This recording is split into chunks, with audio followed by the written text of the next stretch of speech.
2 table spoon তেলে 1 কেজিরও একটু বেশি পরিমাণ মাংস রান্না করব।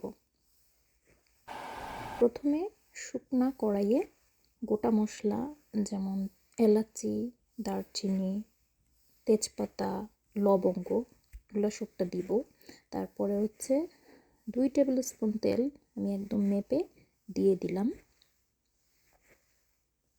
তারপরে মশলাটাকে কিছুক্ষণ নাড়াচাড়া করব যতক্ষণ না ঘ্রাণটা বের হয়, মশলাটার ঘ্রাণটা বের হয়। তারপর আমি দিয়ে দেবো পেঁয়াজ, কিছুক্ষণ নাড়াচাড়া করব, সাথে অল্প কিছু লবণ যাতে পেঁয়াজের পানিটা বের হয়ে যায়, এবং ঢাকা দিয়ে দিব কারণ আমার তেল অনেক কম, যাতে পেঁয়াজটা পাত্রের সাথে লেগে না যায়। তারপর পেঁয়াজটা হালকা বাদামি রং ধরলে আমি দিয়ে দিলাম আদা রসুনের পেস্ট আর লাল মরিচ গুঁড়া, হলুদ গুঁড়া, ধনিয়া গুঁড়া আর জিরা গুঁড়া, সাথে একবারে লবণটা দিয়ে দিব মাংসের জন্য। তারপর মশলাটা হালকা আঁচে একটু নাড়াচাড়া করব।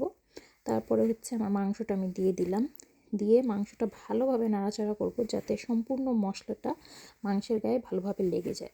তারপর আমি ঢাকনা দিয়ে দিব, এক্সট্রা কোনো পানি অ্যাড করব না, মাংসের পানি বের হয়েই যাতে মাংসটা সেদ্ধ হয়ে যায় সেটা আমি ট্রাই করব, এবং লং টাইম এটা ঢাকনা রেখে দেব।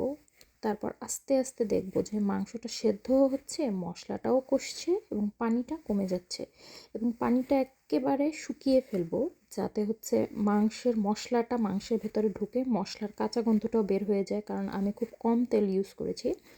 তারপর যখন দেখব যে একেবারে মাংসের মশলাটা শুকিয়ে একদম ভাজা ভাজা হয়ে গেছে, তখন আমি পরিমাণ মতো পানি দিয়ে দেব। তারপর ভালো মতো পানিটা নাড়াচাড়া করে মাংসে দিয়ে চুলার আঁচটা মিডিয়াম করে দেব, এবং যতক্ষণ না সেদ্ধ হবে ততক্ষণ ঢেকে রাখবো। দেখুন আমার মাংসটা প্রায় হয়ে গেছে, শেষের দিকে একটু কাঁচামরিচ দিয়ে দিলাম।